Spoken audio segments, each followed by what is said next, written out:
Good evening. A Tuscaloosa County man is recovering after being shot on a hunting trip. It happened Sunday in Elrod. According to Tuscaloosa Metro homicide investigators, the shooter says he thought he saw a deer's eyes in the fading light. But instead, he hit the victim in the upper body, and the man was wearing a hunter orange hat with a light on the bill. So what other steps can you take to make sure you and others are safe? WVUA's Travis Leader shares some helpful hunting tips.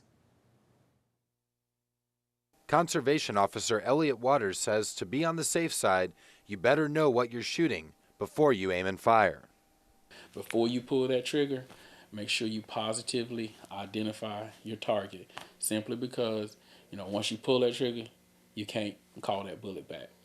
Waters says you may think wearing the standard hunter orange is enough, but it has to meet certain regulations. You can have either this a small logo hunter orange hat, or you can wear the 144 square inches. That would basically be a vest. But hunting safety instructor Gay Lake says orange isn't the only gear you should have on at night. Best thing that I recommend is to wait until it gets good black dark before you climb down out of your tree stand and leave. And then when you do, make sure you have a light, because you cannot see the hunter orange too well in the dark.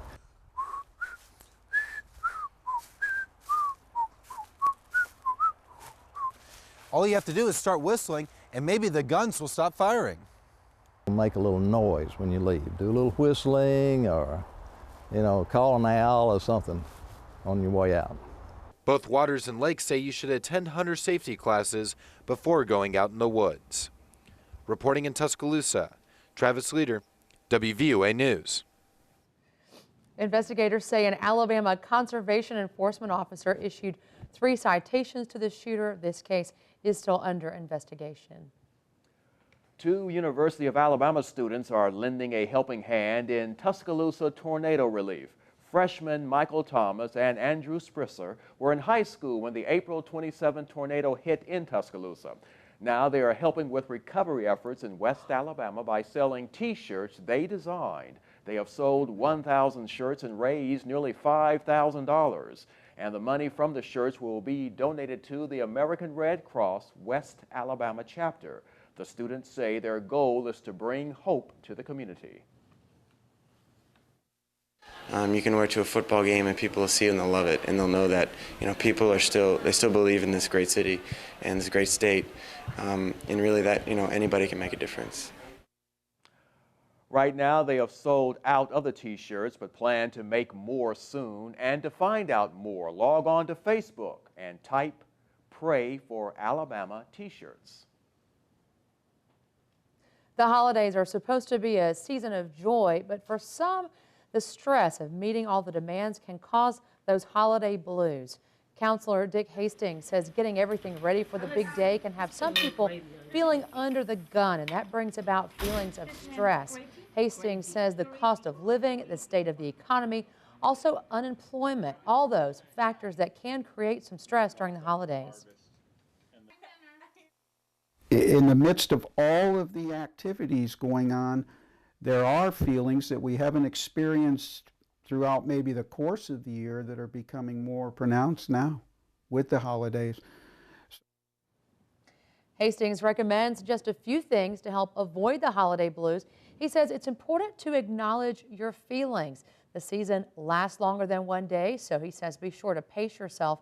Also, remember to take time for yourself. That will help you avoid feeling overwhelmed. And if you start feeling depressed, Hastings recommends seeking some professional help. Finally, post-holiday stress can be avoided if you make a budget. If you'd like to learn more, go to our website, WVUATV.com, and just click numbers and links. 'Tis the season to be jolly, and also 'tis the season to go broke if you're not careful. WVUA's Leah Knight shows you some alternative places to shop that can help you avoid breaking the bank. Wade's pawn shop employees say Christmas shoppers have them in high gear. Katie Benedict says people are looking for ways to stretch every dollar. We've got some stuff in there that, you can get for 1/10 of the price that you do at a jewelry store, just because they have anywhere between a 300 to 500% markup of what the item's actually worth. We can't do that. We go based on, the value of it. Some of the hottest items being sold this year, game systems and guns. Not only can bargain hunters mark off their Christmas list at pawn shops, they might also make a little extra cash. People usually come in to bring stuff to us, and then they turn around and they spend the money in store because they're doing that to get the presents. If the presents you're searching for include clothes, consignment shops like Twice as Nice might have what you're looking for. A lot of dresses for holiday parties and, anything that goes with that, like shoes and jewelry. We have 12,000 clients that bring us their things, so things come from all over the country. Courtney Hansen says when shopping for bargains, pick the item up and see if it's well made and worth the cost before making a purchase. Reporting in Tuscaloosa, Leah Knight, WVUA News. And Wade's Jewelry and Pawn also told us that sometimes people get really creative when finding items to sell. One man even borrowed a pair of pliers so he could remove his gold crown and sell that. 'Tis the season. Now, in other news, a former state leader has landed himself in the center of an international scandal. Yeah, Bill Johnson was director of Alabama's Department of Economic and Community Affairs. Now, allegedly, he is a sperm donor for lesbian couples. According to the New Zealand Herald newspaper, Johnson has been leading a secret life.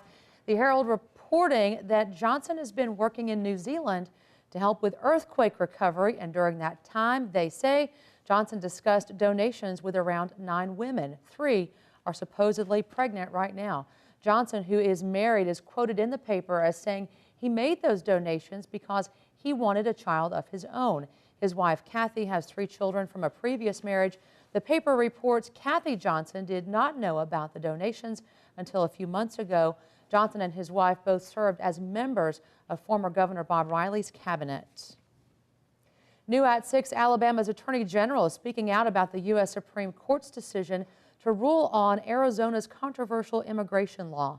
Attorney General Luther Strange says he is pleased they have agreed to review Arizona's illegal immigration law.